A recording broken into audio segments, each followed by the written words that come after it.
Amen, amen, amen. Prenez place, vous pouvez prendre place. Et soyez tous les bienvenus ici ou à distance. Que Dieu vous bénisse vraiment. Nous sommes sûrs qu'on va passer un bon moment en présence du Seigneur et qu'on va faire ensemble une marche productive, une très bonne marche. Et lorsqu'on marche avec Dieu, si dans la vie de tous les jours, tu ne peux pas sortir de chez toi pour aller marcher quelque part sans but comme ça. C'est-à-dire, on ne peut pas retrouver dans une rue, on croise la sœur Marie-Josée. Bonjour sœur, bonjour frère. Ma sœur, tu vas où? Oh, je ne sais pas. Non, non, non, non, non. Il y a toujours un but, toujours une destination, toujours un objectif. Et ainsi est la parole aussi. Elle a des objectifs. Elle a des objectifs. Et la marche qu'on va faire aujourd'hui, c'est avec pour l'objectif d'ajouter encore quelque chose à ta vie, parce qu'il est dit dans ce monde que l'excès de bien ne nuit pas. Et une maman ne se lasse pas de faire du bien à son enfant. Ça se passe comme cela. Et nous allons traiter aujourd'hui, on va voir ensemble, par la grâce de Dieu, quelque chose de fondamental. Une maman, lorsqu'elle a un enfant, il va y avoir un élément capital dans la relation mère-fille, mère-fils. C'est ce qu'on appelle la communication. C'est-à-dire, à un moment donné, déjà, maman, dès le premier jour, elle apprend à comprendre le langage de l'enfant. Il n'a même pas 5 jours, mais elle est déjà à l'école, en train de chercher à comprendre. Quand il tend le bras comme ça veut dire quoi? Quand il tend la jambe droite, est-ce que ça veut dire qu'il a faim? Quand il crie, voilà, elle étudie déjà. Et à un moment donné, l'enfant aussi va rentrer dans la danse. Lui aussi, il cherchera à comprendre ce que maman dit, ce que maman aime, ce que maman n'aime pas. Parce que si l'un ne comprend pas l'autre,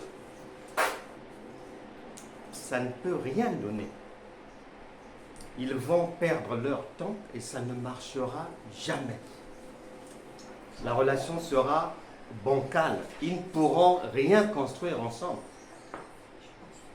Quand bien même maman a des pensées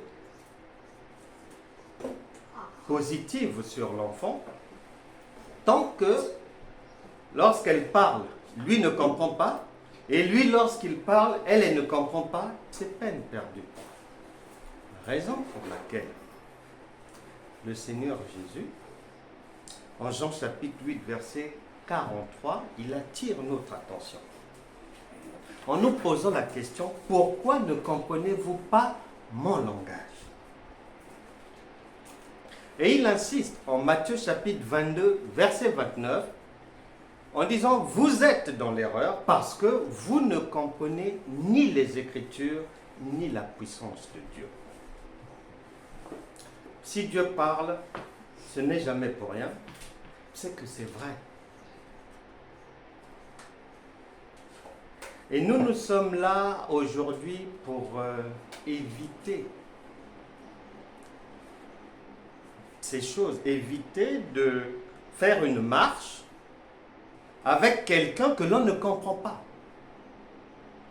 Ça ne sert à rien. Un candidat croise quelque part une dame. Il veut être candidat aux fiançailles pour être fiancé.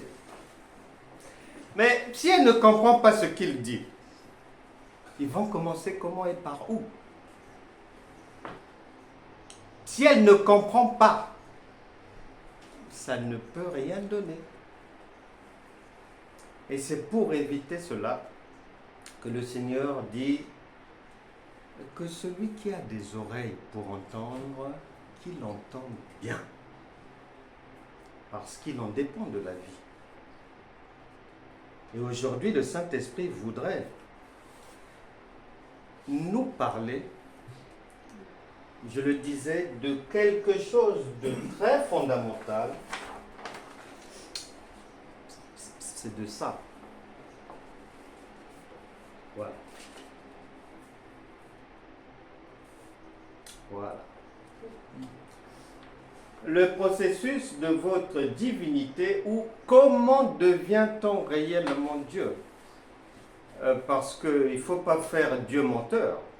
Si on dit qu'on est enfant de Dieu, un enfant de Dieu, c'est un Dieu. L'enfant d'un chien, c'est un chien. L'enfant d'un tigre, c'est un tigre. Donc, nous ne voulons pas faire Dieu menteur si quelqu'un dit qu'il est enfant de Dieu. Mais le Seigneur a dit, ça devient simple. Pourquoi? 1 Jean chapitre 4, verset 17. Tel il est, tel nous sommes. Maintenant, question. Dans le monde des croyants, est-ce que c'est ça? Est-ce que c'est pas ça? Et pourquoi si c'est pas ça, pourquoi? On va tout faire pour essayer de rattraper ce qui est rattrapable. Et pour ceux qui n'ont pas encore commencé la marche, qu'ils ne se trompent pas d'autoroute. Qui ne confondent pas entre une piste cyclable et une nationale. Non. Parce que s'il prend la nationale pour une piste cyclable, mais on va le renverser. Et ce n'est pas le but de la vie. Le but de la vie, c'est d'aller réussir la vie. Et Dieu, qui ne fait rien pour rien, dès le départ, Genèse chapitre 1, verset 27, il dit, Dieu créa l'homme à son image. Il le créa à l'image de Dieu. Il créa l'homme et la femme. C'est-à-dire, sœur Marie-Josée, si tu avais encore des hésitations, des questionnements, est-ce que, Dieu et moi, est-ce que vraiment... Non. La réponse est là. Dieu et toi, c'est pareil. Maintenant, que tu crois, que tu ne crois pas, que ton cerveau ait du mal à toucher ça, ce qui est écrit là, on ne peut pas l'enlever. C'est fini. Et donc, il y a des choses fondamentales à comprendre. L'apôtre Pierre a dit, c'est vrai que dans cette parole, il y a des choses difficiles. Daniel aussi l'a dit, mais ce n'est pas parce que l'enfant qui sort de la grande section ne connaît pas ce qui se passe au CM1 qu'il va avoir peur d'aller au CM1.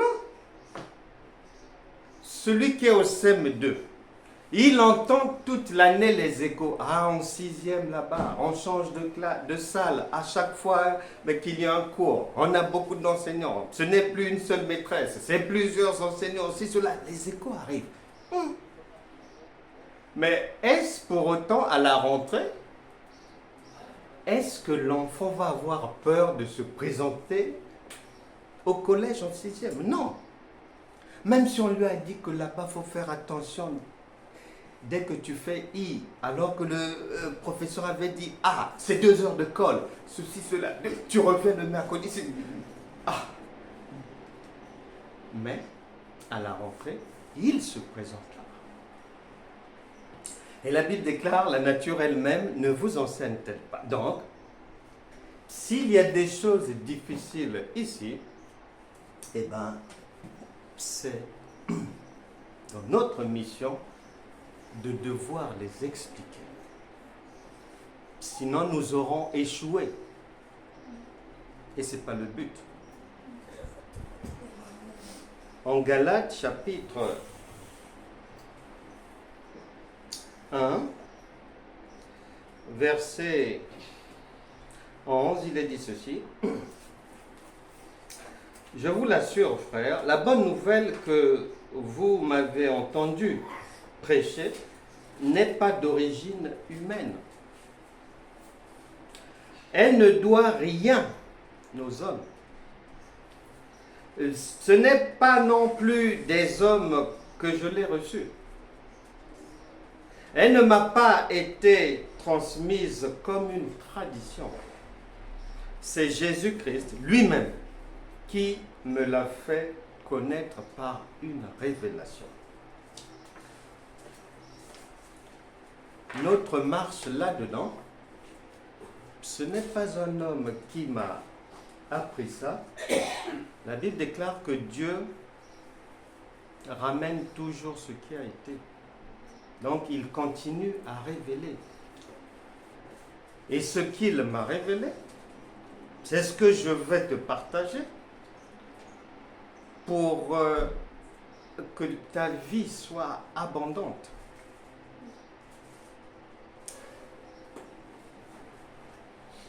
Lorsque une maman, elle a un enfant, il n'y a que des projets merveilleux.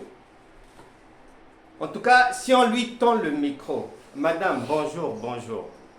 Vous venez de mettre au monde hier. Quels sont vos souhaits pour cet enfant? En tout cas, il n'y aura que de très belles choses. Eh bien, maman a eu ça où? Jérémie, chapitre 29, verset 11. Je connais les projets que j'ai formés sur vous.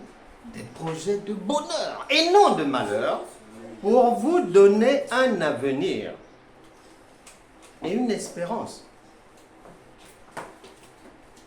Malheureusement, beaucoup de croyants, beaucoup d'enseignements des croyants tentent de faire comprendre, disent que ici, là, ça appartient à Satan. Et que donc, les enfants de Dieu, ah non, il ne faut pas chercher à être devant là-bas parce que nous, on est appelés à souffrir ici, à porter notre croix, ceci, cela. Ah non, laisse eux, c'est le diable qui les favorise, ceci, cela. Toute une folie. C'est comme si tu dis, une femme met au monde un enfant, au lieu de s'occuper de son enfant, elle préfère privilégier l'enfant de la voisine. Tu as vu ça où?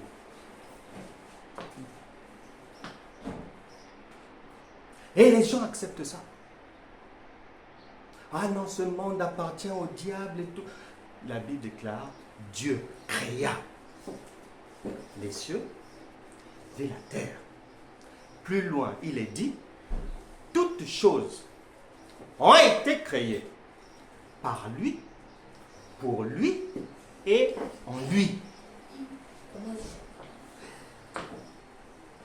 Satan va passer où?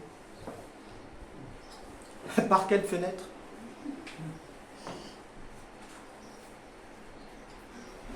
Nous parlons de comment devient-on réellement Dieu. Et notre point de départ, c'est Galates chapitre 11, verset 13. Là-bas, il est dit ceci. Les anciens, ceux qui nous ont précédés, puisque, tu le sais, hein, il n'y a rien de nouveau sous le soleil. Il y a des gens qui nous ont précédés et d'autres vont venir. D'ailleurs, ils arrivent tous les jours. Et Hébreux chapitre 11, verset 13 dit que ceux qui nous ont précédés, donc comme nous-mêmes, il est dit, ils étaient eux-mêmes étrangers et voyageurs sur cette terre. Ils étaient les anciens, étrangers et voyageurs sur cette terre. C'est là notre point de départ, le point de départ de notre marche aujourd'hui. Et le roi Salomon a dit que celui qui réfléchit sur les choses trouve le bonheur. Donc nous sommes dans l'obligation de réfléchir ensemble. Et le bonheur est rare parmi les croyants parce qu'ils ne veulent pas réfléchir. On dit bien que nous sommes des étrangers et voyageurs. Cela veut dire, étranger veut dire quelqu'un qui vient de quelque part. On commence par là. Étranger veut dire quelqu'un qui vient de quelque part. On va vérifier d'où est-ce que nous venons. Proverbe chapitre 8. Proverbe chapitre 8. Verset... Proverbe chapitre 8. Chapitre 8. Verset 22. Écoute bien. Ce que Jésus a dit, il faut bien écouter. L'Éternel m'a créé la première de ses œuvres. On ne parle pas de quelqu'un qui est à droite, à gauche ou derrière, on parle de toi-même. Parce que maman parle toujours à son enfant. Donc, Dieu s'adresse toujours à toi-même. L'Éternel m'a créé la première de ses œuvres avant ses œuvres les plus anciennes. J'ai été établi depuis l'éternité. Dès le commencement, avant l'origine de la terre. Donc, tu existes avant l'origine de la terre. Ce qui veut dire que tu n'as pas commencé, c'est-à-dire avant Genèse chapitre 1, verset 1, tu es déjà là. Et on dit, je fus enfanté quand il n'y avait point d'abîme. Donc c'est avant Genèse chapitre 1, verset 1, tu étais déjà là, dans l'éternité. Tout ce que Dieu dit est vrai. C'est éprouvé, il peut le prouver, le démontrer. Raison pour laquelle, en Hébreux chapitre 11, verset 13, l'Écriture dit que nous sommes des étrangers et voyageurs. Un étranger vient de quelque part. Donc, ce qui veut dire que la parole t'informe, si tu l'ignorais, que tu viens de l'éternité. Si tu es enfant de Dieu et que tu ignores que tu viens de l'éternité, eh bien, c'est comme si tu n'as ni père ni mère. Tu auras des problèmes de personnalité, d'affirmation, d'épanouissement. Parce que tu dois savoir d'où tu viens. Et chaque enfant de Dieu vient de l'éternité. Jérémie, chapitre 1, verset 5, avant que tu ne fusses dans le ventre de ta maman, je te connaissais. Donc, avant la maternité, tu existais déjà. Il te connaissait. Et il avait déjà connaissance de tous les projets de bonheur rattachés à ta vie. Indiscutable. Tu viens de l'éternité. Comme Dieu est pratique, si je te pose la question, lui te dit que tu viens de l'éternité. L'éternité, c'est quoi? Alors là, si je tends le micro et qu'on fasse un micro-trottoir, il y aura à boire et à manger. Mais nous ne voulons pas manger du n'importe quoi. C'est pour ça que notre micro, il est là. L'éternité, on dira oui, c'est une étendue qui n'a ni début ni fin. Le dictionnaire va dire c'est un temps qui ne commence pas, qui ne finit pas, ceci, cela et tout.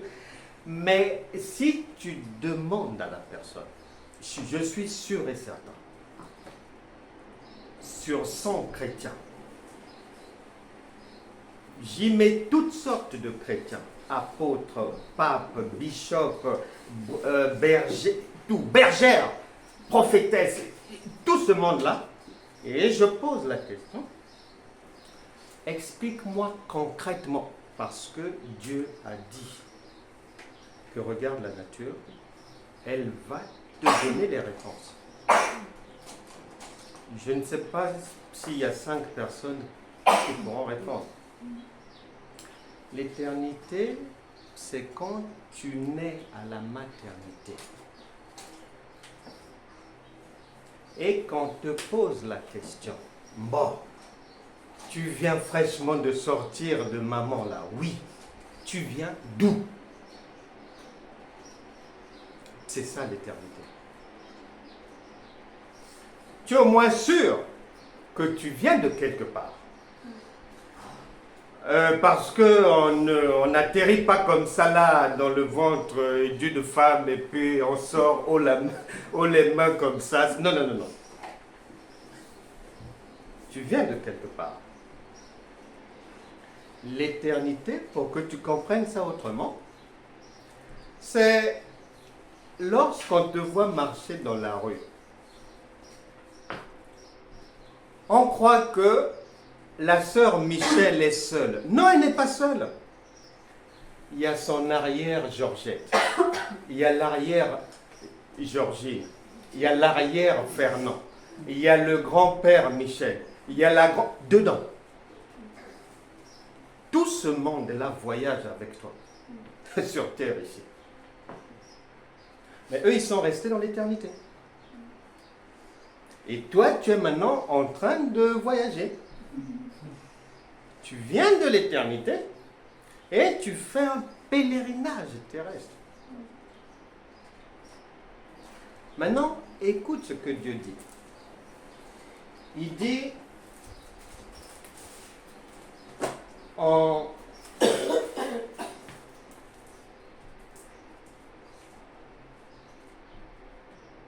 Hébreux chapitre 4, verset 1. Hébreux chapitre 4, verset 1. Hébreux chapitre 4, verset 1. Il est dit ceci. Craignons donc, tandis que la promesse d'entrer dans son repos subsiste encore, qu'aucun de vous ne paraisse être venu trop tard, car cette bonne nouvelle nous a été annoncée aussi bien qu'à eux, mais la parole qui leur fut annoncée ne leur servit de rien, parce qu'elle ne trouva pas de la foi chez ceux qui l'entendirent. Plus loin il dit cela, virgule, quoique ses œuvres eussent été achevés depuis la création du monde. Il est dit, les œuvres de Dieu ont été achevées et depuis la création du monde. On va à Jean chapitre 17, versets 4 à 5. Jean chapitre 17, versets 4 à 5. Il est dit ceci. Je t'ai glorifié sur la terre. J'ai achevé l'œuvre que tu m'as donné à faire. Il est dit que, Hébreu dit que, en ce qui concerne l'Éternel Dieu, tout ce qu'il avait prévu faire, il a achevé.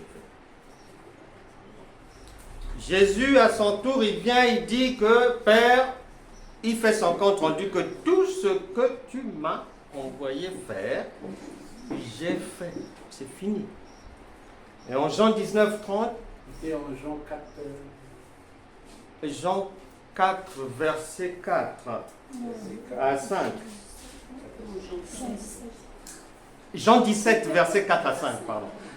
Jean 17, verset 4 à 5. En Genèse, là-bas, il est dit que le Seigneur, quand il a fini, le septième jour, il s'est reposé de toutes ses œuvres. Il faut bien suivre. Il s'est reposé de toutes ses œuvres. Jésus dit, moi, tout ce que je devais faire, c'est fini. Et en Jean 19, 30, il vient dire que tout est accompli. Hébreu vient rappeler que l'Éternel, tout ce qu'il avait prévu, c'est fini. C'est un travail parfaitement achevé.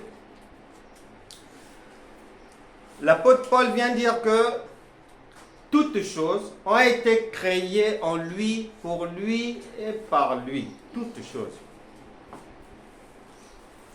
Donc, ce qui veut dire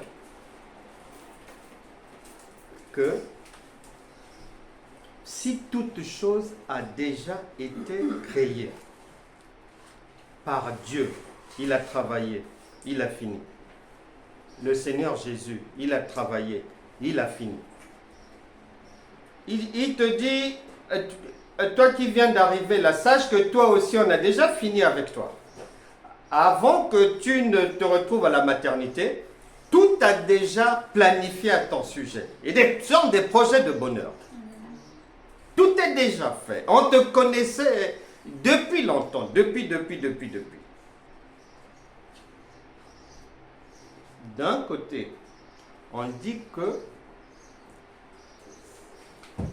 ta vie de A à Z a déjà été planifiée d'où tu viens, de ton pays là-bas, l'éternité. Parce que ici, tu es étranger. Tu voyages, tu marches. Mais d'où tu viens, tout a déjà été planifié, c'est terminé. Et on te dit que il n'y aura rien de nouveau que l'on va encore fabriquer pour toi. Parce qu'on a déjà tout fini, il n'y a plus rien à rabibosser, fabriquer et tout. La question, pourquoi est-ce que le Seigneur me dit que tout a déjà été fait à ton sujet? Mais pourquoi vais-je encore avoir besoin d'un pseudo-prophète pour venir me dire ce qui va être fabriqué dans ma vie alors que tout a déjà été. Le Seigneur dit c'est fini. Ton projet de vie est déjà bouclé. On ne fabriquera rien de nouveau. Que tu pries, que tu jeûnes, on n'ajoutera pas quelque chose parce que ce qu'on a déjà fait pour toi, c'est le top du top du top de la perfection. Et comment je vais savoir que je n'ai pas besoin de prier et de jeûner et que Dieu ne ment pas? Eh bien, je n'ai pas vu Joseph faire une prière quelque part. Ça m'interpelle. Je n'ai pas vu Joseph se mettre à genoux, supplier, pleurer, suffoquer, réclamer, demander, veiller pendant des jours pour obtenir quelque chose de Dieu. Pourquoi? Parce que, de la même manière que toi, son éternité, une bonne partie, surtout la deuxième partie de sa vie éternelle, lui avait été révélée en songe. Genèse chapitre 37, versets 5 à 11. Comment je sais que ça vient de l'éternité? Ben, c'est tout simplement parce que j'ai retenu ce que le Père m'a dit. Il m'a dit qu'avant que tu ne viennes à la maternité, ton projet de vie, tout avait déjà été ficelé de A à Z. Moi, le Père, j'ai déjà fini le travail. Le Fils aussi dit, moi aussi, j'ai déjà fini le travail. Donc, on ne créera pas encore quelque chose de nouveau. Éphésiens vient dire, ce sont des choses que Dieu a préparées d'avance afin que nous les pratiquions. Préparer d'avance veut dire c'est déjà fait.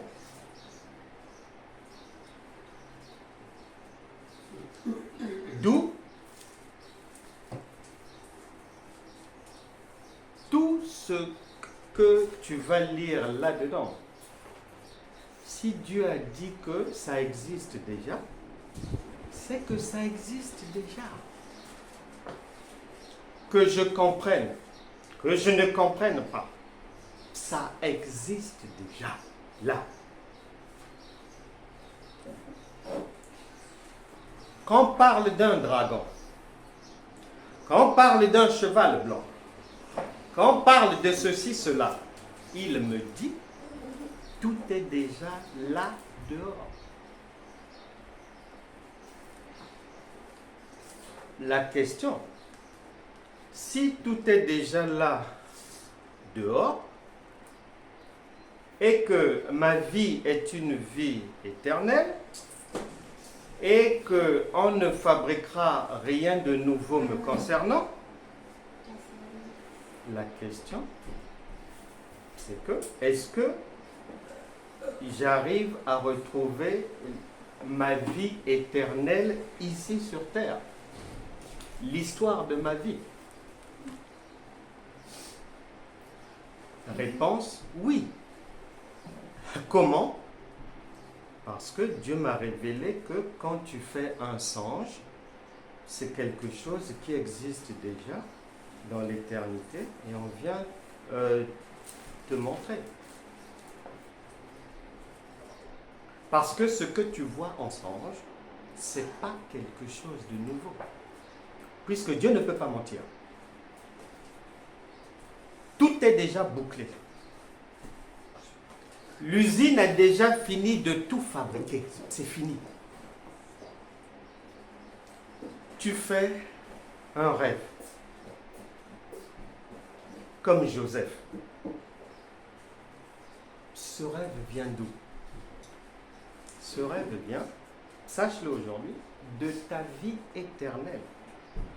C'est la réalité de ton éternité qui t'est révélée, simplement. On ne créera pas quelque chose de nouveau. Ce sont des choses préparées d'avance afin que tu puisses mettre tes pieds. Lorsque Joseph fait son songe, comme tu peux faire un songe, dans les songes de Joseph, on lui donne un visuel de ce qui est prévu dans sa vie. Et Jérémie chapitre 29 verset 11 parle de ta vie éternelle, de ton éternité. Or, l'éternité veut dire Dieu. Il n'y a que quelqu'un qui vient de l'éternité qui peut faire un songe. Parce que le songe n'est pas une nouveauté.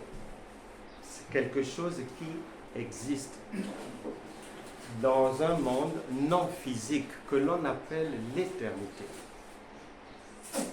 Joseph fait son songe, ses songes, mais dedans le Seigneur lui montre que il va diriger. Tu n'as pas vu Joseph, hormis le travail, hormis le perfectionnement de ce que ses mains, sa tête savaient faire, tu ne l'as pas vu faire autre chose. Pourquoi?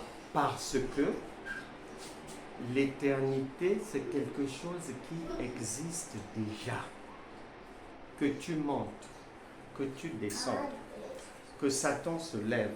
D'ailleurs, tu n'as pas vu le diable venir se dresser sur la route de Joseph. Il y a eu les ministres du diable, la femme de Potiphar, ses propres frères, etc., etc. Oui, mais Judas n'a jamais pu gêner le travail de Dieu. C'est la même chose pour toi. Le songe, Dieu l'utilise pour te rappeler ton éternité. Si tu as oublié, Évangile de Jean, chapitre 14, versets 25, 26, 27, le consolateur, lorsqu'il viendra, l'esprit de vérité, il vous enseignera et il vous rappellera toutes choses.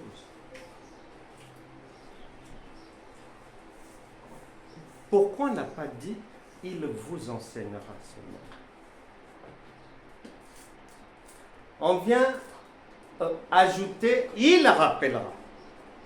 Malheureusement, si on comprend ça en français, on va se dire, ah, il va venir me rappeler ceci. Non, non, non, ce n'est pas de ça qu'il s'agit. C'est le rappel de l'éternité, de ce que tu es déjà. C'est de ce rappel-là qu'il s'agit. Parce que la Bible déclare en Job, chapitre 33, verset 14, que Dieu parle cependant tantôt d'une manière, tantôt d'une autre, mais l'homme n'y prend point garde. Lorsque Dieu il a fait les choses comme ceci, il dit que lui et toi, Genèse chapitre 1 verset 27, vous êtes pareils. Vous êtes pareils veut dire que tu voyages en tant qu'étranger et voyageur. Étranger, c'est-à-dire ton pays, c'est l'éternité. L'éternité, c'est le pays de Dieu. Donc Dieu et toi, vous êtes des compatriotes. Et Éphésiens chapitre 2, verset 19 dit que tu es de la famille de Dieu, des gens de la maison de Dieu. Tu viens de l'éternité, tu arrives à la maternité. Quand tu arrives à la maternité, Jean chapitre 16, verset 21 dit, la femme lorsqu'elle enfante, éprouve de la tristesse, parce que son heure est venue. Mais lorsqu'elle a donné le jour à l'enfant, virgule, elle ne se souvient plus de la souffrance. Mon Dieu.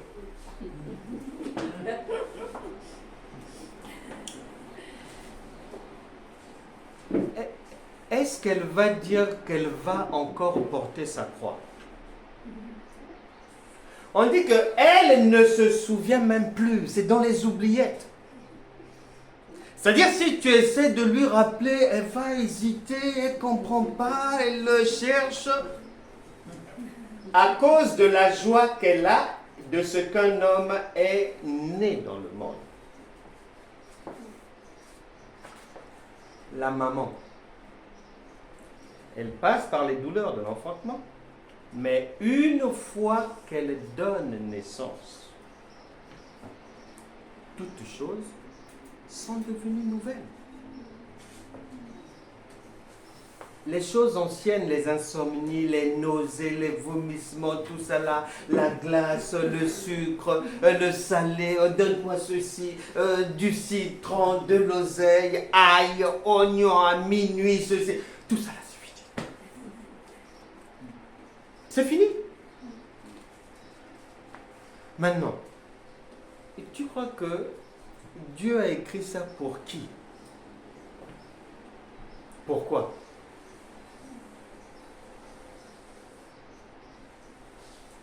Ça, c'est la maternité. Ça, c'est le programme de Dieu pour ta vie. Nous venons de l'éternité. L'éternité là-bas, c'est Jérémie chapitre 29, verset 11. On vient au monde, on est à Matthieu 16, 21. Maintenant, le bébé. On dit quoi de l'enfant? Matthieu chapitre 7, verset 7. Demandez, et l'on vous donnera. Cherchez, et vous trouverez. Frappez, et l'on vous ouvrira. C'est l'enfant qui demande. Mais oui, c'est un enfant qui demande, qui supplie maman. Il faut ceci, le verre d'eau, emmenez là-bas. Voilà. Et oui. C'est-à-dire, c'est une période où les gens vont s'occuper de l'enfant et l'enfant est dépendant des gens. Notre marche chrétienne, on est né de nouveau.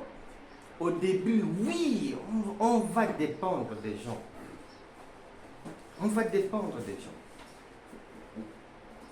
Et si on grandit un peu, c'est vrai qu'on peut, à l'école, être embêté par des camarades, ceci, cela, on peut nous faire du mal sur la route et tout, oui.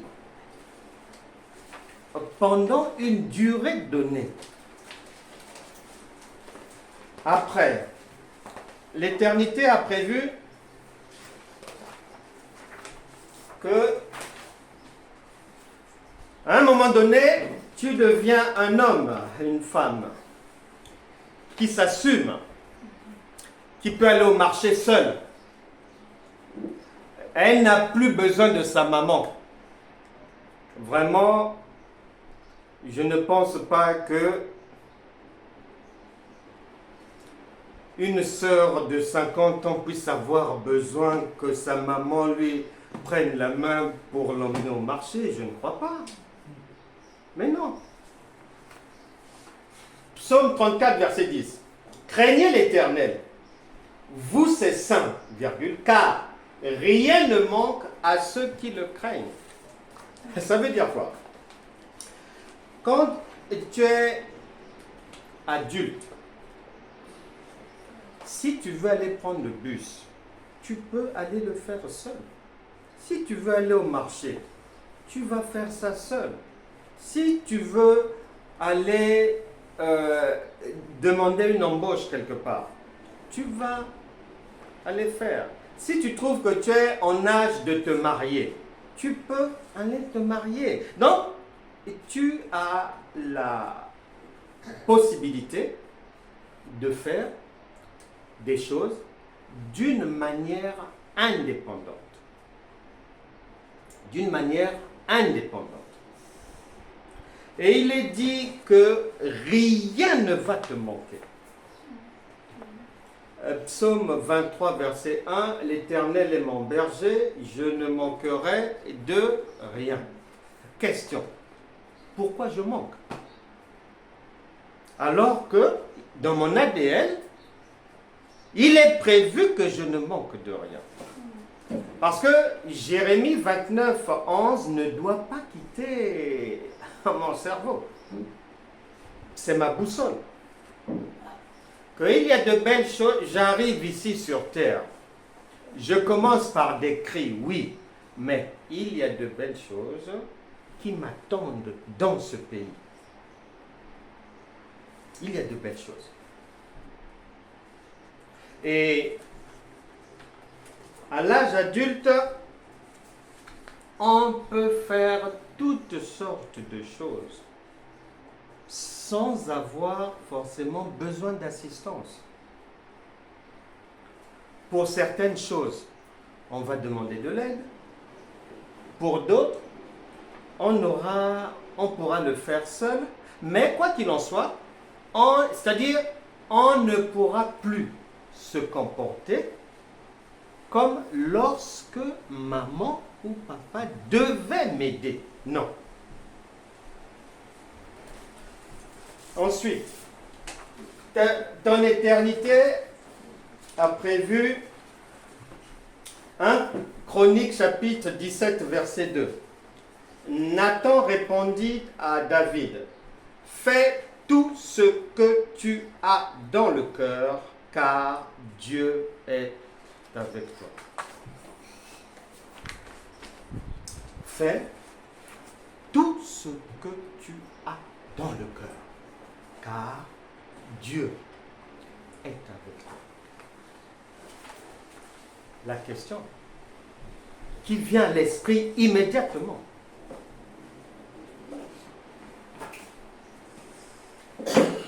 Donc,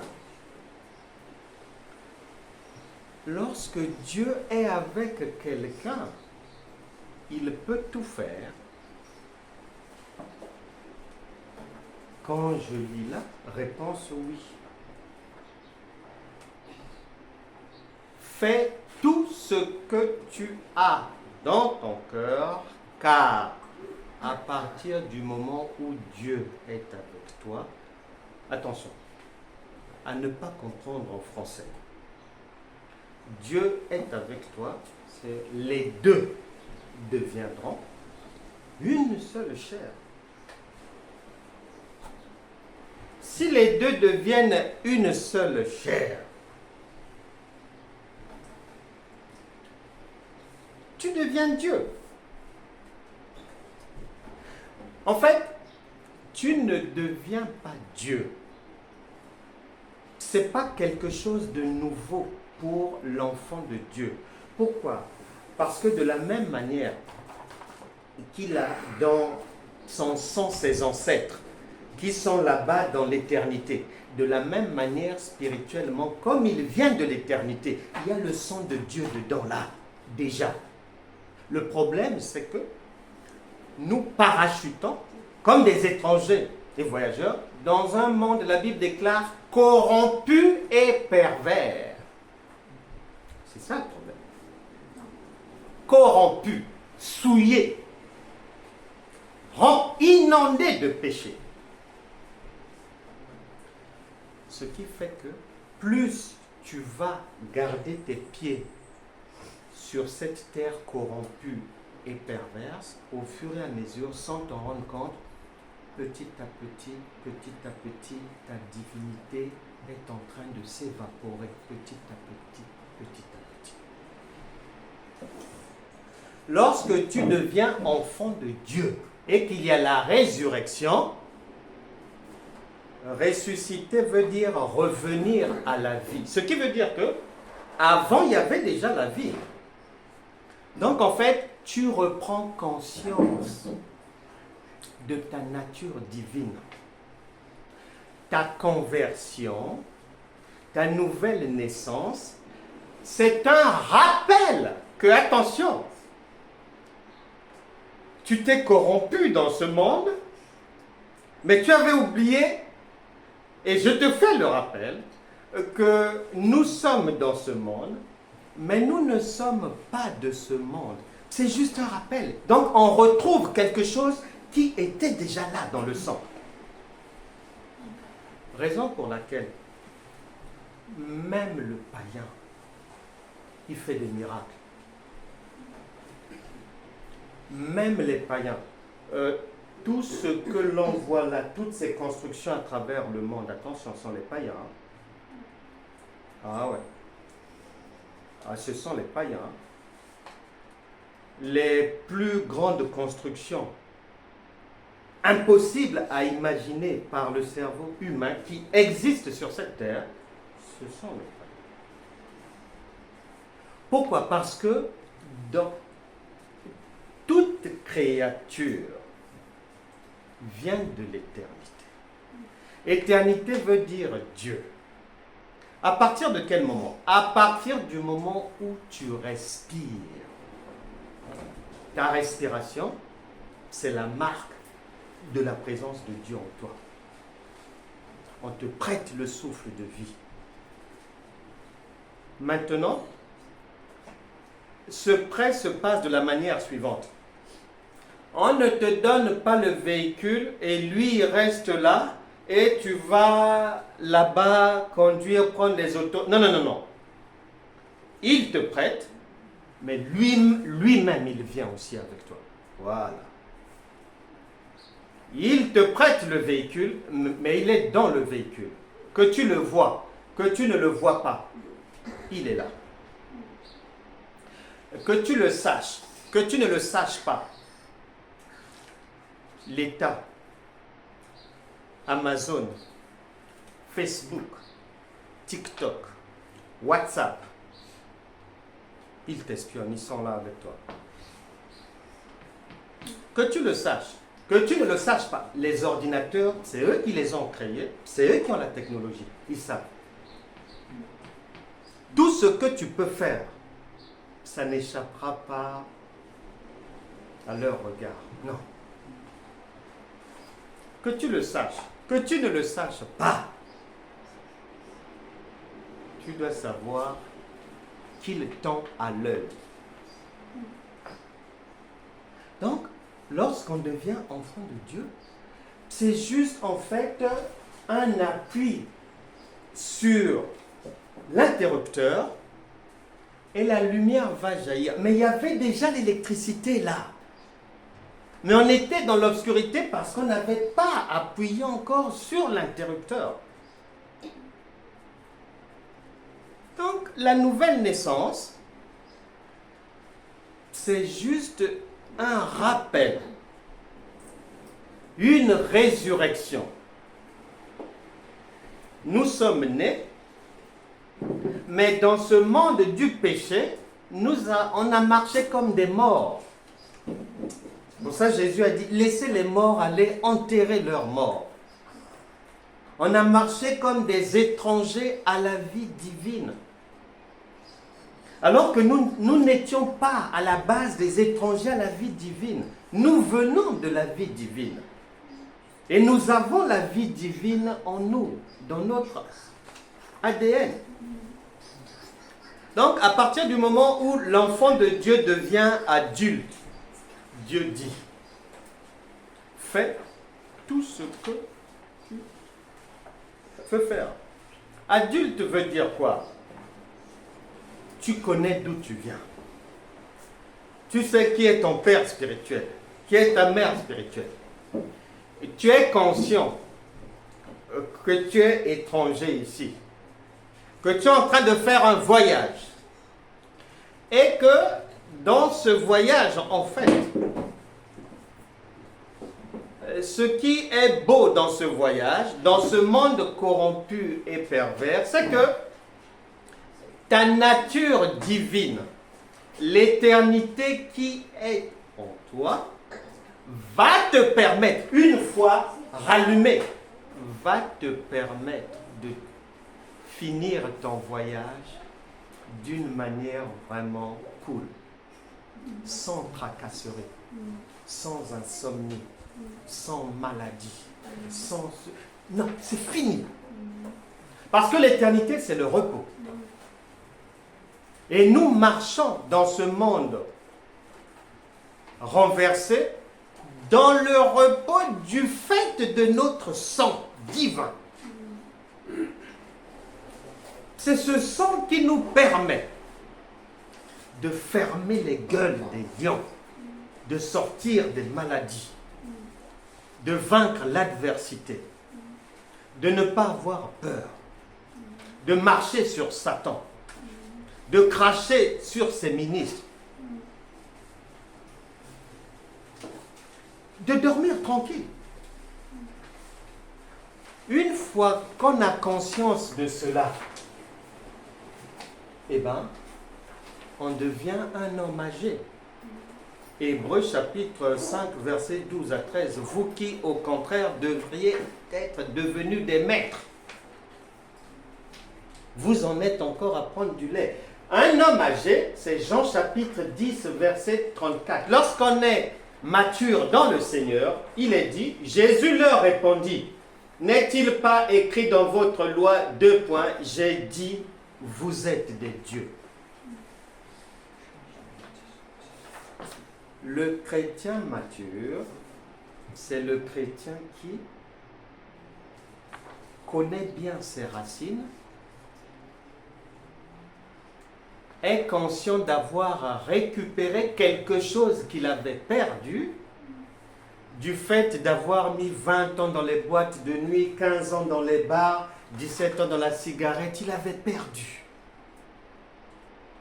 Mais une fois qu'il est né de nouveau, il est réveillé. C'est pour ça que la Bible déclare, réveille-toi, toi qui dors. C'est-à-dire on dormait. Et on est réveillé. Dans notre voyage, on est réveillé. Jonas avait été réveillé. Il s'était trompé de direction. On l'a réveillé pour lui faire le rappel, pour qu'il prenne la bonne direction. Et il a fini par se rattraper et prendre la bonne direction. Il n'est jamais trop tard. Peu importe les mauvaises choses de la vie, ta délivrance, ta guérison, ton bien-être, je te le jure, c'est rattaché à la conscience que tu as du sang de Dieu en toi. C'est tout. Quand un problème va arriver, si ce sont des problèmes qui vont toucher ton corps, le sang de Dieu en toi va les chasser. Le diabète part, le sida part, les insuffisances rénales, tout ça là, ça part. À condition d'en avoir conscience. Parce que ce que tu ne connais pas, ce que tu penses ne pas avoir, tu ne peux pas en être bénéficiaire. Même si tu lis ça ici et tu cries. Apocalypse dit, c'est un livre scellé. Et on a pris soin de te prévenir que ce que tu lis là, c'est la lettre tue. Il n'y a rien dedans. Mais c'est l'esprit qui donne la vie. C'est la compréhension de tes origines spirituelles. C'est pas une histoire de carnaval. Ah, je suis né de nouveau aujourd'hui, chantons. Ah, alléluia, c'est cela. Ah, Dieu va faire c'est cela. Nous sommes bénis, blablabla. Bla, bla, bla. Ah bon? 2000 pages. Que toi, tu vas résumer en une chanson, où en haut, nous sommes bénis et tout, alléluia, amen. Alléluia, gloire à Dieu, c'est tout? Non. Il en va, tout, la vie va dépendre de ton degré à réactiver ta divinité. C'est pour ça que nous sommes prévenus. Vous connaîtrez la vérité. Et la vérité que chacun va connaître, c'est-à-dire c'est par niveau. Si c'est niveau crèche, tu auras des bénédictions de niveau crèche. Un peu de bouillie, un peu de purée, un peu de ceci. Eh bien, bien sûr. Si tu montes un peu en petite section, tu auras des céréales, des trucs comme ça. Et il est dit que vous connaîtrez la vérité et la vérité que vous connaîtrez, c'est-à-dire ton niveau de compréhension de qui tu es et ce que tu es venu faire pendant ce voyage va déterminer le niveau de la réussite de ta vie. C'est simple comme bonjour. À chaque fois que tu fais un rêve, sache désormais que c'est un signal que l'on te donne. C'est-à-dire c'est un simple rappel qu'on te fait. C'est-à-dire on te montre ce que tu es déjà ou ce que tu dois devenir. On te montre. Maintenant le problème, comme il est dit qu'il y a quelqu'un qui a falsifié toute chose, on l'appelle le malin. Lui aussi il va venir, il a trouvé la parade, il fabrique aussi des petits songes pour jouer les troubles faits. Malheureusement, dans cette falsification, la plupart des enfants de Dieu tombent dans le panneau, en train de crier. Dès qu'il y a un cauchemar, ah, c'en est fini. Sœur Brigitte, est-ce que tu as encore les 33 prières qu'on avait faites l'année dernière? Pourquoi? Ah, laisse. Satan m'attaque. Vraiment là, vraiment, je ne sais pas. Il faut que je rentre en jeûne. C'est trop chaud. En plus, même au travail là-bas, il a touché ma chef. Elle ne me supporte plus. Envoie-moi vite ces prières-là. La personne rentre en jeûne et prière. Pour une vie agréable qui lui appartient déjà. Et qu'elle n'a pas mérité. Et qu'on ne lui a pas donné selon ses mérites. Non. C'est son appartenance à la famille de Dieu qui fait que tout est déjà bien. Et les gens tombent dans ces choses, dans la falsification. Quand tu fais un mauvais rêve, il n'y a que deux choses. Soit, selon ton discernement, tu ne t'occupes pas de ça parce que l'accusateur est en train de vouloir te tourner en bourrique. Tu ne t'en occupes pas. Maintenant, si tu t'en occupes, prends ça dans le sens d'un langage de Dieu. Parce que peut-être que au travail, tu parles mal à tes collègues. Tu parles mal à ton chef. Tu arrives au travail en retard souvent. Ou bien tu pars toujours avec 5 minutes d'avance sur le temps, sur l'horaire de travail. On appelle ça un vol de l'employeur. Et obligatoirement, le royaume de Dieu doit venir te faire le rappel. Mais à sa manière. Hein. C'est pas que j'attends qu'on vienne frapper à la porte pour me dire si j'ai fait quelque chose de mauvais. Non. C'est à sa manière. Tu ne respectes pas ton mari. Tu marches mal. Tu es dans l'idolâtrie. tu partages le péché d'autrui, c'est-à-dire, toi-même tu dis que l'homosexualité c'est anormal, c'est contre nature. Mais ta bouche accepte ce que la télé dit, qu'il faut être tolérant. Donc, toi-même, tu ne tolères pas, mais pour les autres, tu acceptes. La Bible déclare que ton oui soit oui. Le oui là, si c'est pour toi, c'est oui. Pour les autres aussi, c'est oui. Si pour toi, c'est non.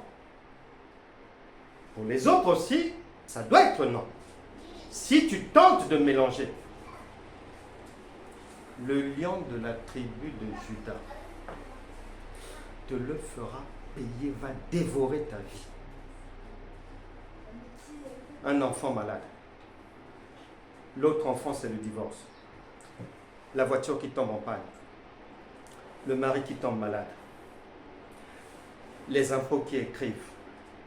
Et en général, quand ces gens-là écrivent, c'est pas pour la bonne nouvelle, hein? En général. Il n'y a pas de compassion là-bas. C'est ici la miséricorde, c'est pas là-bas.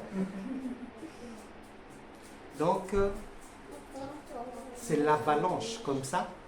C'est par là qu'on reconnaît que le lion est en train de dévorer ma vie. Parce que j'ai fait quelque chose qu'il ne fallait pas faire. Il ne faut pas faire ça. Un Dieu ne ment pas. Quand on dit enfant de Dieu veut dire Dieu. Jean chapitre 10 verset 34.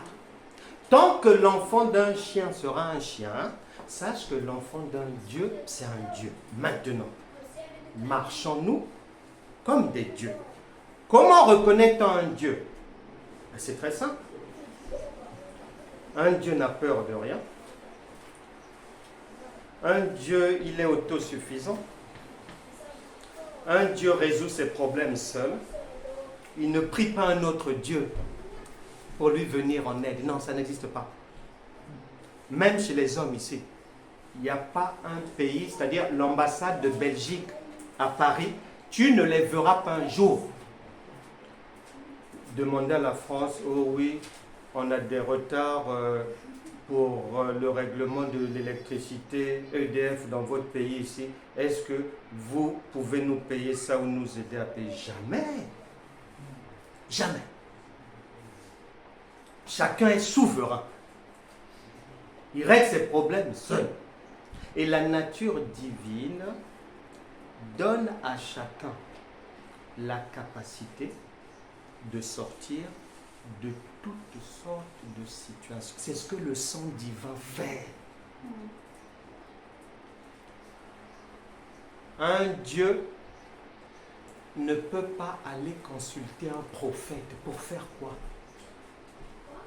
Soit il est Dieu, soit il est sous Dieu, ou demi-Dieu, Dieu en sable, Dieu en plastique. C'est quoi? On doit savoir. Un Dieu n'attend pas que quelqu'un prophétise pour lui. Un Dieu marche dans la droiture, dans la vérité. Il ne mélange pas.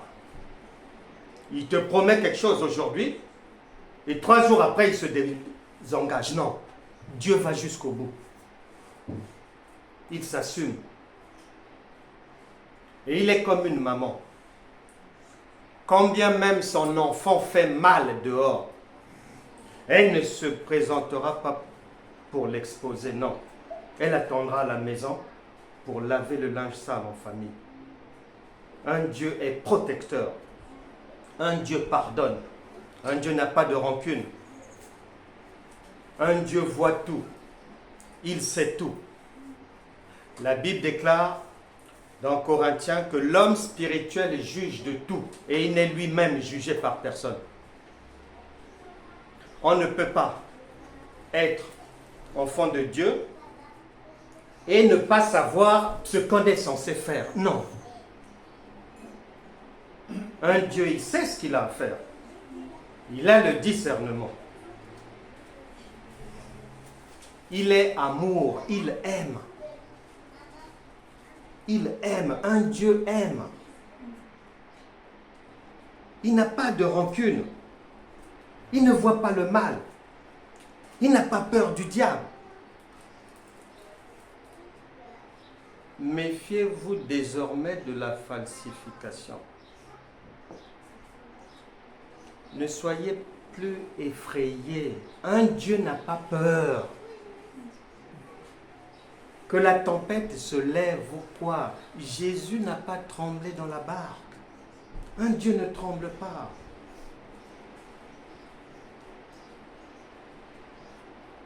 J'ai déjà un jour donné ce témoignage. Un monsieur, un chrétien, il s'appelle David. Un chrétien affermi. Parce qu'il y a chrétien affermi et non affermi. Chrétien affermi. Qui était conscient de sa nature divine. Il fait un rêve un jour. Je suis sûr et certain que au moins 95% des chrétiens, s'ils font ce rêve,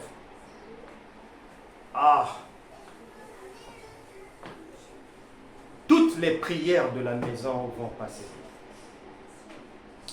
Il s'est rêvé à son enterrement.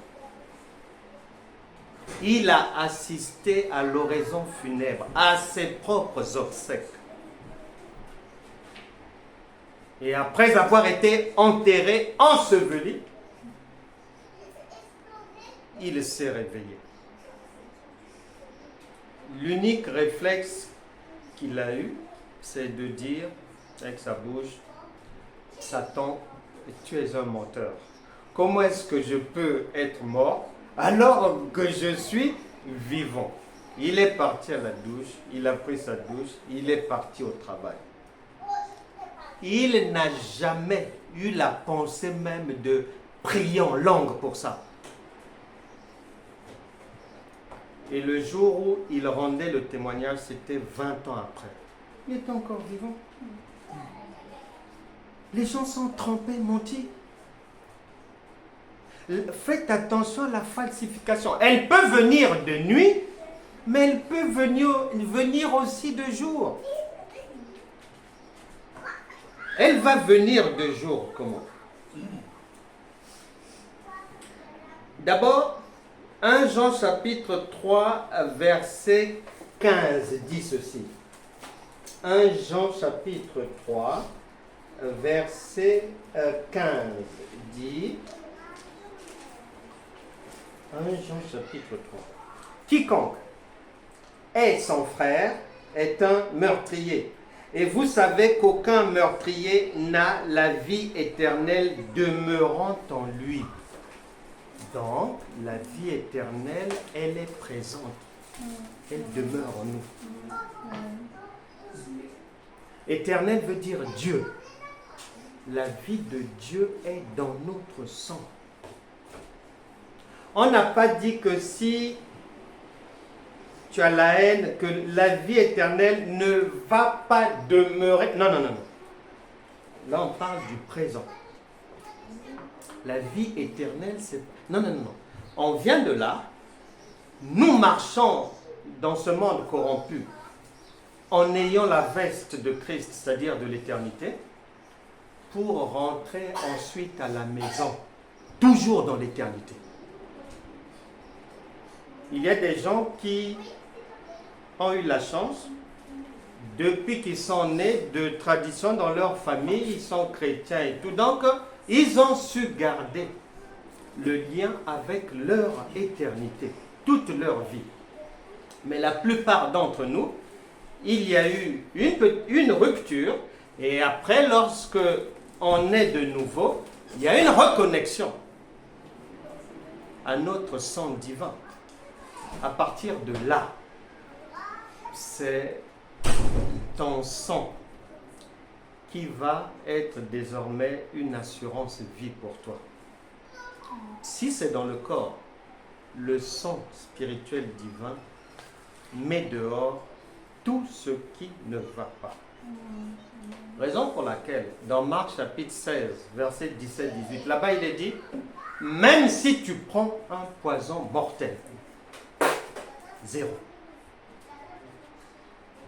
Zéro.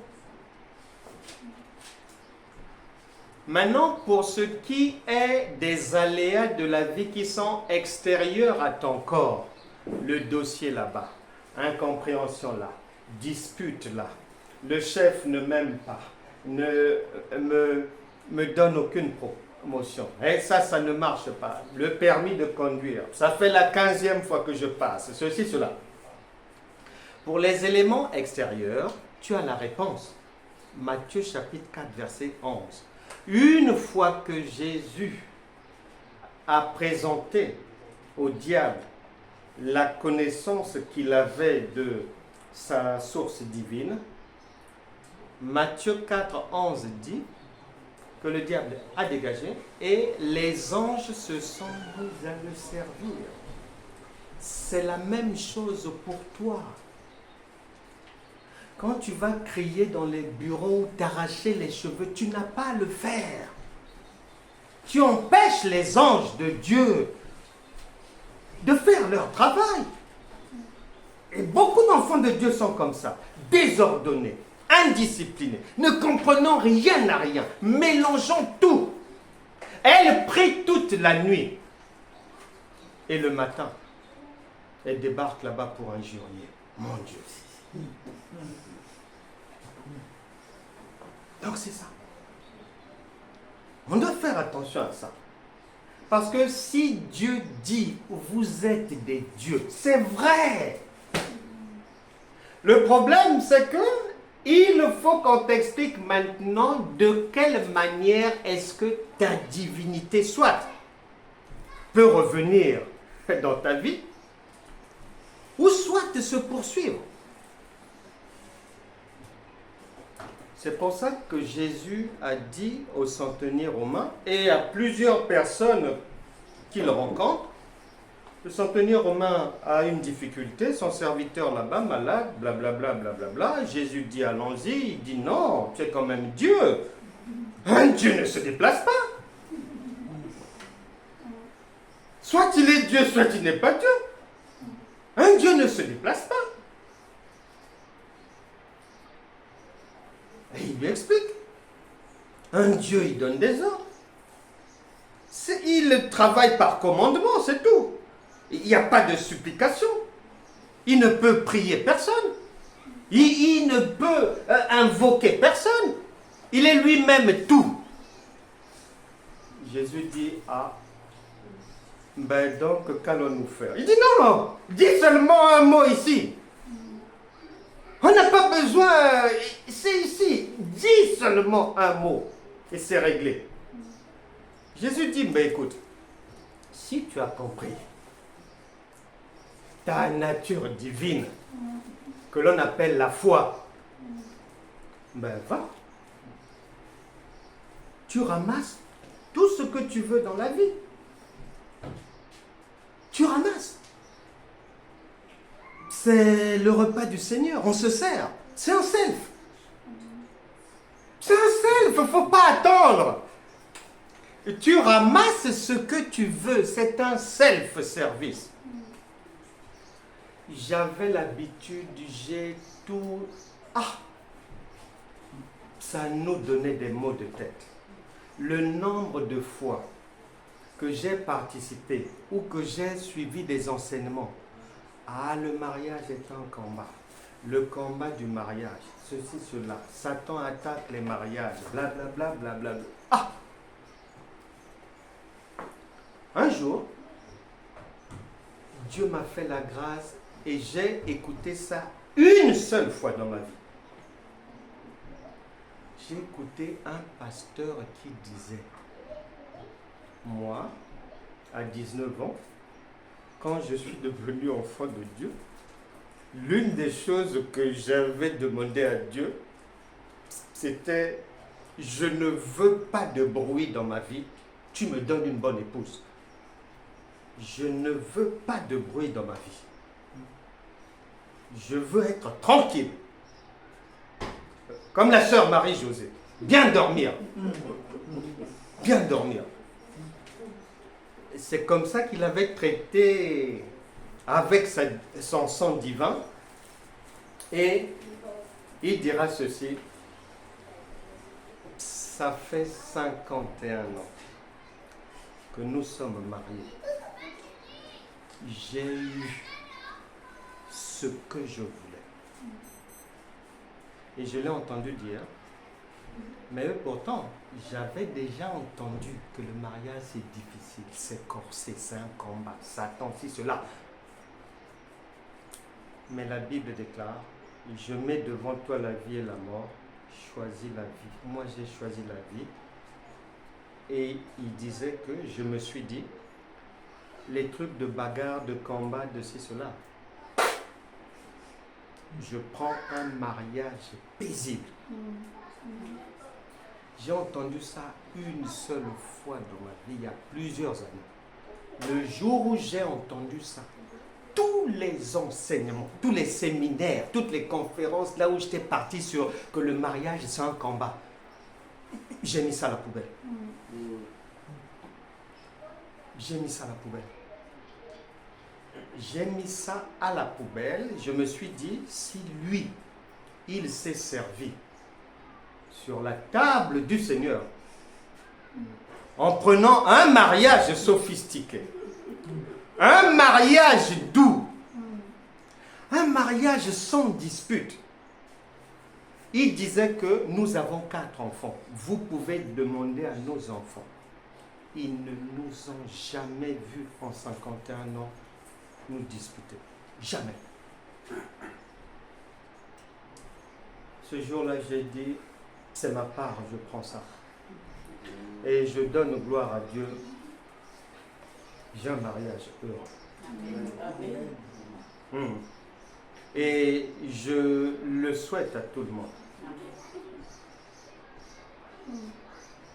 J'ai un mariage heureux. Parfois, je me dis, c'est trop beau pour être vrai. Mais le Saint-Esprit me dit, c'est ta divinité qui te permet de retrouver des gens aussi divins. Donc on ne doit pas se laisser avoir. La fausseté est partout. On a, dès le départ, on est prévu pour de belles choses. On arrive sur cette terre. On nous dit que non, ah attention, Satan est déjà là. Ah attention, ça c'est le diable qui t'empêche. Ah, donc, tellement qu'on a écouté, notre cœur croit. Et on délaisse la vie pour la mort. C'est ça le danger. Or, c'est un choix. C'est un choix. Beaucoup de gens, dès qu'ils lisent, oh non, on avait dit que les souffrances du moment nous sont imposées, c'est cela, donc on doit souffrir, c'est cela. Mais tu n'as pas lu le psaume 23, verset 1.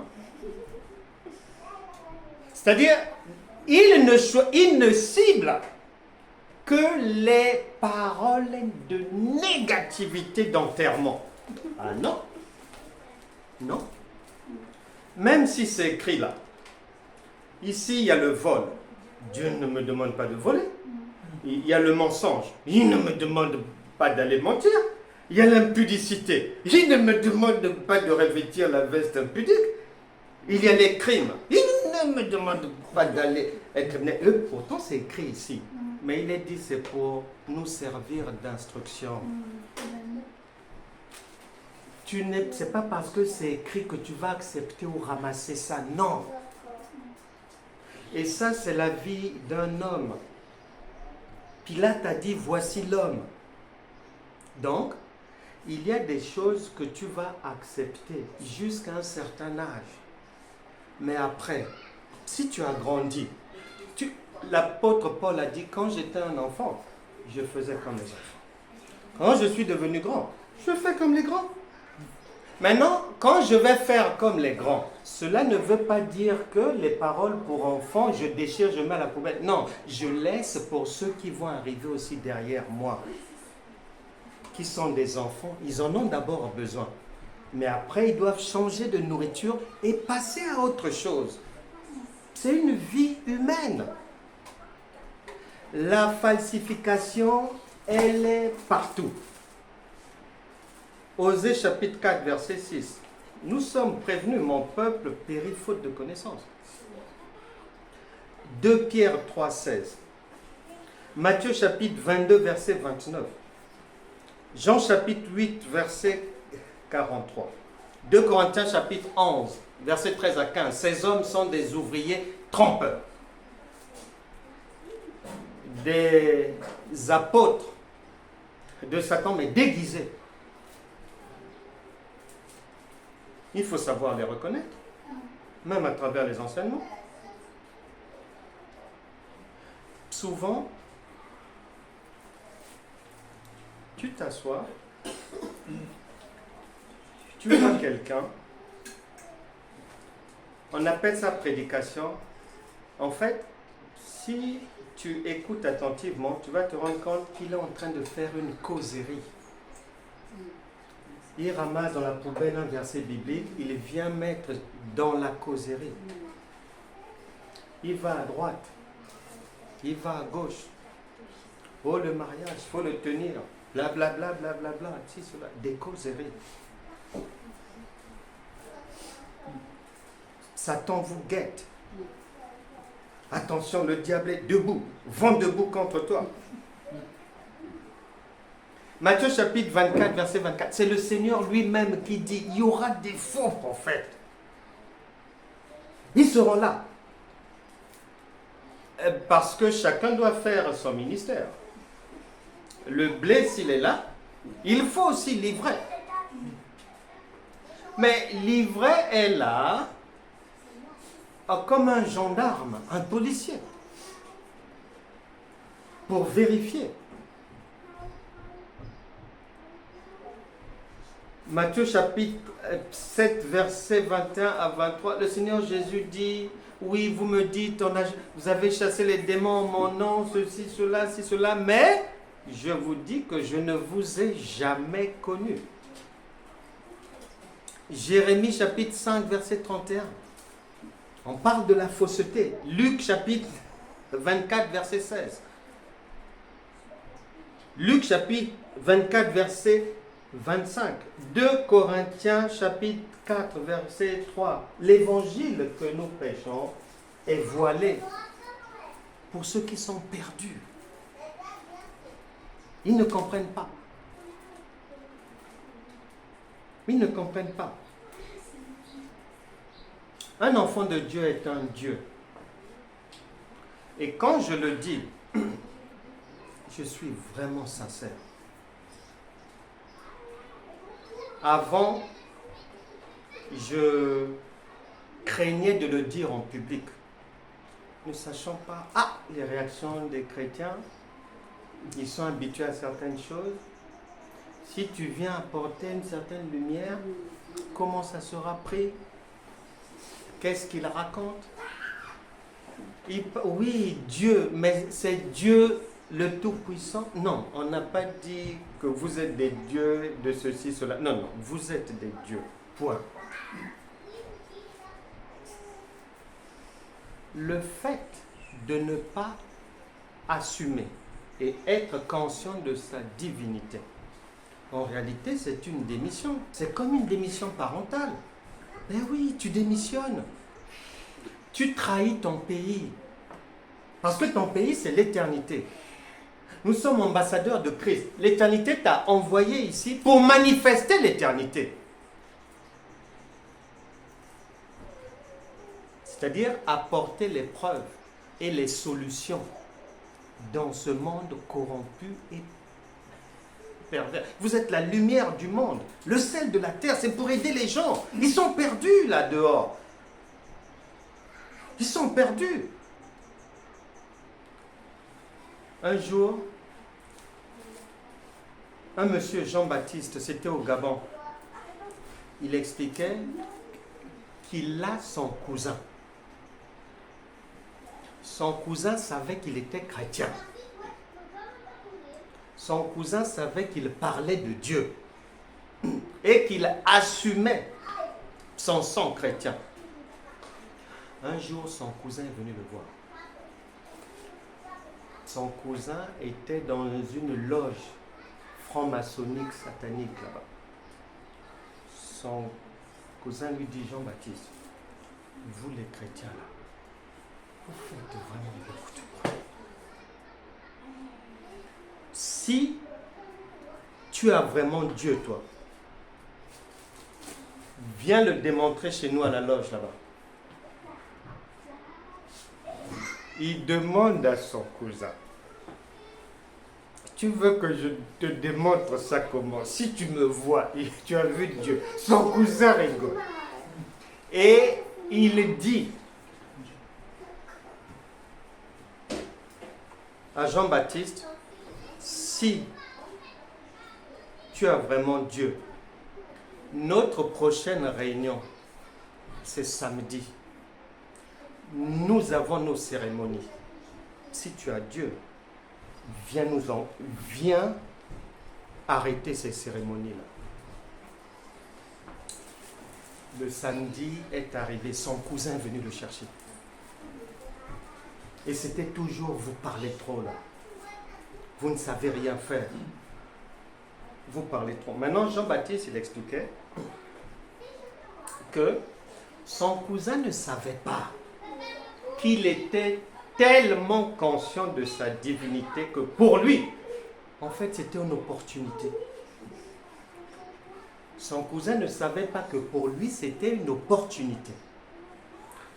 Ils sont partis, un endroit bien sûr obscur. Il y a une manière d'entrer là-bas. Jean-Baptiste se plie au rituel pour entrer là-bas et tout. Et on lui donne une chaise. Et 20 minutes après,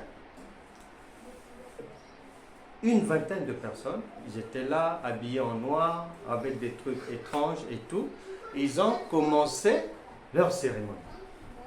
Ils vont maintenant lui dire, son cousin va dire aux autres, ça c'est mon cousin, un chrétien. Je l'ai ramassé, je l'ai emmené ici, pour qu'ils viennent, soi-disant, qu'ils ont Dieu, nous empêcher de faire ce qu'on va faire. Nous commençons. Est-ce que tu es prêt? Il a dit oui, mais je suis là pour ça. Je vous regarde. Ils ont commencé, ils lui ont dit, premier exercice, tu vois cette table? Oui. Nous allons la faire monter sans que quelqu'un n'aide la table à monter. Et on va la laisser en lévitation comme ça pendant un bon moment. Est-ce que tu es prêt? Je dis, ben allez-y, c'est vous. Ils ont invoqué. Ils ont invoqué. Lui, il était ce mot-là. Ils ont invoqué. Ils ont invoqué. Ils ont invoqué. Ils ont fait plus d'une heure. Et son cousin lui dira plus tard, c'est quelque chose, même pas 5 minutes, quand on fait ça, la table monte. Plus d'une heure après, rien n'a bougé. Ils ont arrêté et ils lui ont demandé, quel est ce pouvoir qui te permet de nous empêcher de faire ça? Il leur a dit, mais vous n'avez pas peur de Dieu. Comme vous me voyez là, Dieu est avec moi, donc je suis Dieu. Et comment vous pouvez penser que Dieu peut assister à vos bêtises là? Comment? Certains se sont convertis ce jour-là. Attention à ton éternité. C'est une réalité. Il n'y a que celui qui est conscient de ces choses Parce qu'il y a plusieurs manières de tenir un verre d'eau. Tu peux tenir en bordure, tu peux tenir avec 2 doigts, tu peux tenir comme ça. Il y a plusieurs manières de tenir. Mais c'est celui qui tient bien. La signification de son éternité, de ce que Dieu veut lui rappeler lorsqu'il dit que vous êtes des dieux. Celui-là, son voyage terrestre sera de tout repos. Le repos ne peut être produit que par la divinité en toi. Ce n'est pas une histoire de faire du bruit, ceci. Non, non, non. Abraham emmenait son fils Isaac au mont Moriah pour le sacrifice. Genèse chapitre 22, verset 7-8, son fils lui demande, je vois le bois, je vois le feu, mais où est l'agneau? Son père, qui est l'image de Dieu, lui a répondu que Dieu se pourvoira lui-même. Tu as le même sang que Dieu. Se pourvoira lui-même veut dire que tu as ce qu'il faut pour sortir de toutes sortes de difficultés. Il te manquait la prise de conscience de ce que, en réalité, Dieu et toi, vous formez la même personne. Dieu et toi, vous formez la même personne. Lorsqu'il est mis que Dieu créa l'homme à son image, il le créa à l'image de Dieu. Tu vois, on dit la même chose 2 fois. Pour que la première fois, si tu n'as pas compris, au moins saisis la deuxième fois. C'est vrai. C'est vrai. Il faut arrêter avec la marche dite chrétienne sans tête ni queue. La bouche dit que Dieu est avec moi, mais quand je prie un Dieu qui doit venir de Chine pour venir m'aider. C'est une folie. C'est de la folie. Que voilà, nous devons d'abord prier pour inviter le Saint-Esprit à venir nous assister. Attends. Soit il est là, soit il n'est pas là. De la même manière qu'un enfant il vient au monde, il grandit. Son père est là, sa mère est là. Un jour, sa maman lui laisse un héritage. Le papa lui laisse un héritage. Les aînés sont censés partir avant les enfants. Ils vont partir. Il se retrouvera seul et il devra prendre ses responsabilités. C'est dramatique d'être un chrétien. Et Jésus dit, vaut mieux que je m'en aille, parce que quand j'irai, c'est là où tu auras la vie, parce que tu es un héritier. Mais lorsque le chrétien, il dit que oui, il a été crucifié pour moi, oui, il est mort à la croix et ressuscité. Je dois manger mon héritage en Christ. Tu ne peux pas manger ton héritage en Christ en appelant encore à la rescousse le parent qui t'a laissé l'héritage qui n'est plus là. C'est une contradiction. C'est pour ça que Dieu dit, vous êtes des dieux, et un Dieu il s'assume. Il résout ses problèmes seul. Et il résout aussi les problèmes des autres. Que le Saint-Esprit, le Seigneur Jésus dit que celui qui a des oreilles pour entendre, qu'il entende. le vœu de mon cœur est que ton cœur soit réceptif. Parce que Dieu a dit, parle tantôt d'une manière, tantôt d'une autre, mais l'homme n'y prend point garde. Revérifie l'œuvre du Seigneur Jésus et de ses apôtres.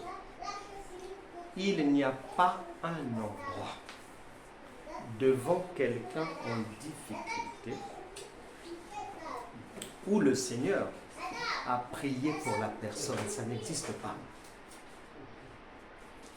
Il s'est beaucoup plus d'abord contenté de vérifier si tu as compris. C'est pour ça qu'il dit à la femme cananéenne, c'est quoi le problème? Elle pose le problème de son enfant. Le Seigneur dit, ah, nous, le pain que nous avons, c'est pour les gens de la maison. Les étrangers, on n'a pas prévu. Elle dit, maître, les petits chiens mangent les miettes qui tombent de la table des enfants. Jésus dit, oh, mais tu as compris? L'éternité, tu as compris? Va, qu'il te soit fait selon ta foi. Lorsque les disciples ont hurlé dans la barque, quand le Seigneur se réveille, la question qu'il leur pose est très simple. Mais où est votre foi? Parce que c'est là où ça va se jouer. Qu'est-ce que tu as compris? Qu'est-ce que tu connais? Qui tu penses être? De quoi as-tu hérité? Comment vas-tu entrer en possession de ton héritage? C'est-à-dire, comment vas-tu voir l'accomplissement de ta vie déjà prévu dans l'éternité? Jérémie chapitre 29, verset 11. C'est pour ça qu'il dit, ô centenier romain, va, qu'il te soit fait selon ta foi. Et pour terminer, dans Jean chapitre 9, verset 1 à 6, les gens demandent au Seigneur, Seigneur, mais qui a péché? Est-ce lui ou est-ce ses parents? Le Seigneur dit, ni l'un, ni l'autre, mais c'est simplement pour que les œuvres de Dieu se manifestent. Pourquoi? Parce que s'il dit que c'est lui qui a péché ou que ce sont ses parents, il n'est plus Dieu. Pourquoi? Parce qu'un Dieu ne voit pas le mal et il n'a pas d'adversaire. Il n'en a pas. Que chacun sache à partir d'aujourd'hui que bien souvent, les solutions aux problèmes de la vie que nous attendons, elles sont déjà dans ton ADN spirituel. Elles sont déjà là. Tu n'as pas à gémir.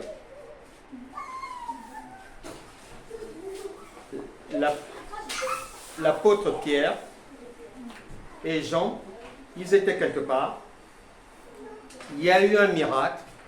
Les gens ont dit que ce sont des dieux. Tu vas plus loin. L'apôtre Paul, il a des problèmes avec des barbares. Actes des Apôtres chapitre 28. Là-bas aussi, les gens ont conclu que c'était un dieu. Ces choses ne sont pas écrites pour te raconter un roman ou une aventure. On parle de toi-même. C'est ton identité. C'est de ton identité qu'il s'agit. C'est pour ça que le Seigneur a dit, réveille-toi, toi qui dors. Seigneur, merci pour nous avoir réveillés aujourd'hui. Saint-Esprit, tu as tout créé. Tu as déjà tout fait. Tu as tout prévu pour que nous puissions vivre notre voyage terrestre de la plus belle des manières. Jean chapitre 10, verset 10, avec la vie abondante. Luc chapitre 1, verset 37. Rien n'est impossible à Dieu. Proverbe chapitre 10, verset 22. Il y a la bénédiction dans ce sang divin en chacun. Matthieu chapitre 8, verset 17. Par ces meurtrissures, chacun est déjà guéri. Rien ne manque à ceux qui craignent Dieu. Tu réussiras dans toutes les entreprises, dans tous tes projets. À partir de maintenant, tu peux faire tout ce que tu as dans ton cœur. Car Dieu est avec toi. C'était dans l'ombre avec les David. Mais maintenant que le Saint-Esprit, l'Esprit de vérité, le Consolateur est venu, toutes choses sont devenues nouvelles. Dieu n'est plus dehors, il est au-dedans de toi. Les deux font une même chair. Tu dois assumer ta divinité à partir d'aujourd'hui. Que la grâce de Dieu, que la sagesse divine, que la connaissance de Dieu deviennent désormais ton partage. Que tout dossier, toute difficulté, tout problème, que ce soit au travail, que ce soit avec les enfants, que ce soit avec le voisinage, peu importe la difficulté, les attentes, que ce soit des nuits remplies d'insomnie, que ce soit le manque de secours, le manque d'aide, que ce soit la solitude et autres, toutes ces difficultés s'éteignent aujourd'hui par la puissance du Saint-Esprit. Sois guéri, sois délivré dans ton corps, dans ton âme, dans ton cœur, dans ton esprit. Tu as déjà tout reçu. La Bible déclare que ce sont des choses, ce que tu attends, ce que tu désires, ce que tu veux, sont des choses que Dieu a préparées d'avance pour toi. Romains chapitre 8, verset 1. Il n'y a maintenant donc aucune condamnation pour quelqu'un qui est Dieu. C'est pas possible. Romains chapitre 8, verset 33, 34. Si c'est un procès, si c'est une plainte, si c'est en justice, si c'est au boulot, qui accusera les élus de Dieu? C'est Dieu qui justifie.